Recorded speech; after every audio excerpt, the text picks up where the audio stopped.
आज ऐसे कपड़े हैं। हमारे कॉलेज और स्कूलों में जाने वाली बच्चियां कौन से कपड़े पहन के जा रही हैं, सोचो। मुमीलातुन व माइलात, ऐसा बनाओ सिंगार करेंगी कि उनको देखे बगैर आदमी रह ही नहीं सकता, लड़का रह ही नहीं सकता।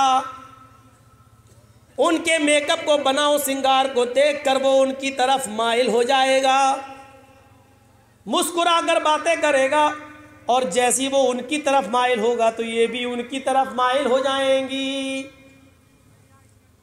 इसको कहा जाता है फ्रेंडशिप।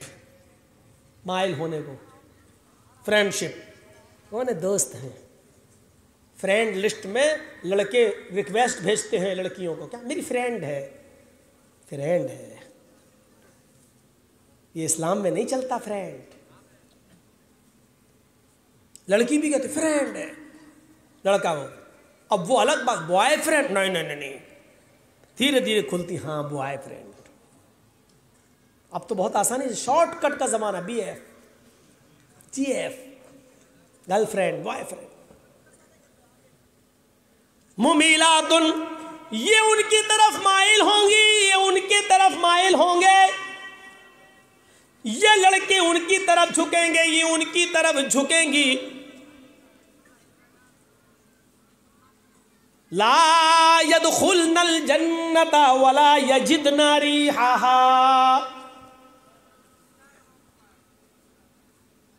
जब तुम ऐसी औरतों को देखो तो मोहम्मद रसूलुल्लाह का फरमान याद कर लो, ला यदखुलनल जन्नता, ऐसी औरतें जन्नत के अंदर दाखिल नहीं होंगी। बल्कि बाज लोगों ने यहां पर ला यदखुलना की जगह ला यदखुलन्ना भी लिखा है, माना बदल जाएगा। अरबी जबान में जहां हदीसें लिखी गई हैं उसमें जबर जेर नहीं है, वो लगाना पड़ता है। ला यदखुलनल जन्ना, अगर ये है तो इसका तर्जमा ये होगा कि ऐसी औरतें जन्नत में दाखिल नहीं होंगी। लेकिन बाज़ मुहद्दिसीन ने इसको यूं पढ़ा है ला यदखुलन्नल जन्नता। अगर ला यदखुलन्ना पढ़ लिया जाए तो इसका तर्जमा ये होगा ऐसी औरतें कभी भी किसी भी हाल में हरगिज जन्नत में दाखिल नहीं होंगी, यानी अजाब देने के बाद भी जन्नत से निकाली नहीं जाएंगी, हमेशा हमेशा के लिए जहन्नम में जलेंगी। वला यजिदना रिहाहा, जन्नत में जाना तो बहुत दूर की बात, ये जन्नत की महक और जन्नत की खुशबू भी नहीं पाएंगी।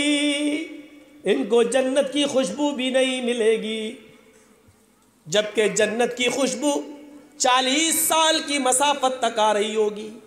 यानी जन्नत के दरवाजे से एक घोड़ा खड़ा करिए और उस घोड़े पर दौड़िए और 40 साल तक घोड़े को दौड़ाइए।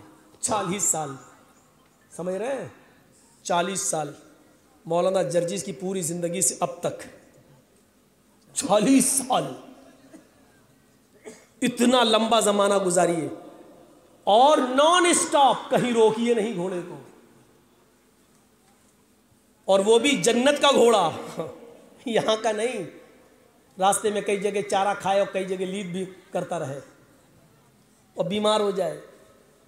उस घोड़े पर सफर किया जाए तो 40 साल तक नॉन स्टॉप दौड़ता रहे।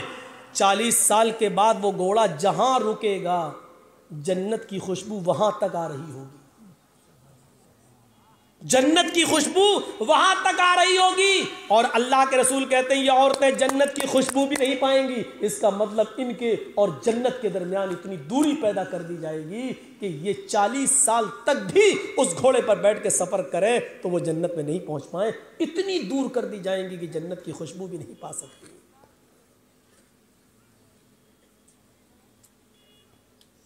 उफ, हम कहाँ हैं, किस हाल में हैं, और कौन है ये? हमारी माँ बहन बेटियां तो हैं, हम नहीं कंट्रोल कर सकते।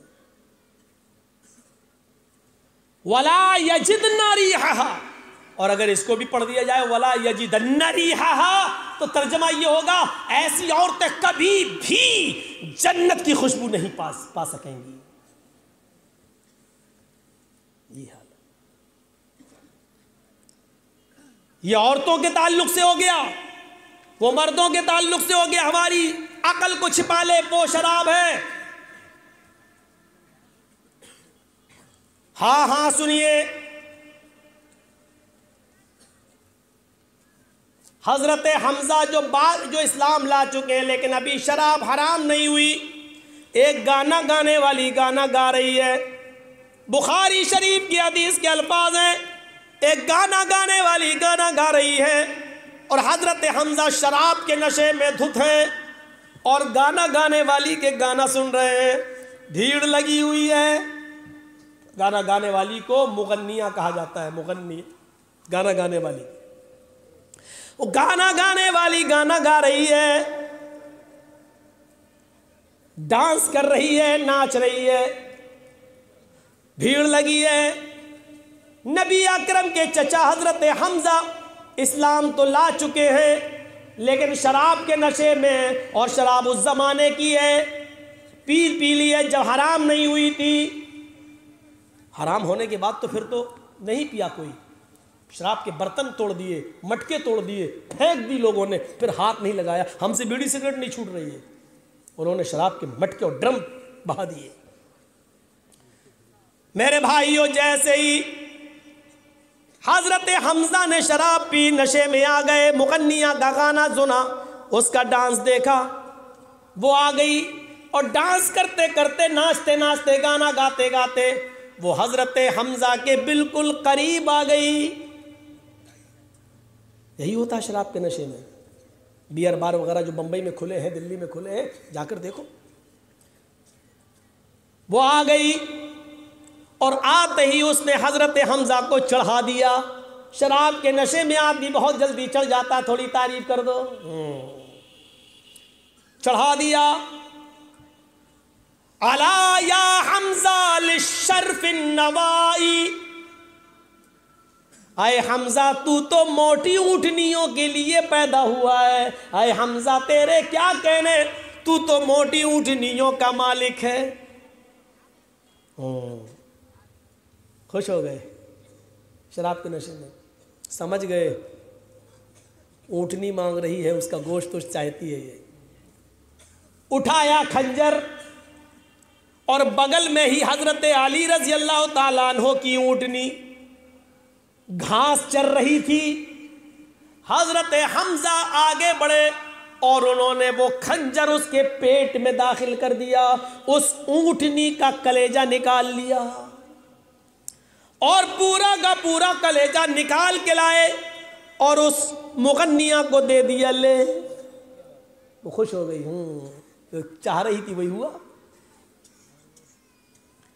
हजरत अली को जब पता चला कि हमजा ने मेरी ऊँटनी का सीना चाक कर दिया, पेट चाक कर दिया, कलेजा फाड़ दिया, वो करीब आए तो हजरत हमजा से कहने लगे, आपने मेरी ऊँटनी को, उनको भी उल्टा सीधा बोलने लगे, हाँ कल ये हो। हजरत अली अल्लाह के नबी के पास आए अल्लाह के नबी इधर आइए और मेरे साथ इंसाफ कीजिए। हजरत हमजा ने मेरी ऊँटनी का पेट चाक करके कलेजा फाड़ दिया। अल्लाह के नबी सल्लल्लाहु अलैहि वसल्लम करीब आए। आपको पता नहीं कि हमजा ने शराब पी रखी है। आप उनके करीब पहुंचे।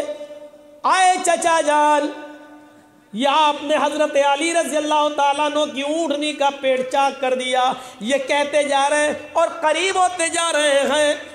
हजरत हमजा अभी भी शराब के नशे में थे। कहने लगे, तो क्या हो गया, जाओ। कहा, कैसे बात कर रहे हो? अरे जाओ, तुम सब मेरे बाप के गुलाम हो। बुखारी शरीफ की हदीस के अल्फाज है, हजरत हमजा ने कहा, तुम सब मेरे बाप के गुलाम हो। किसको?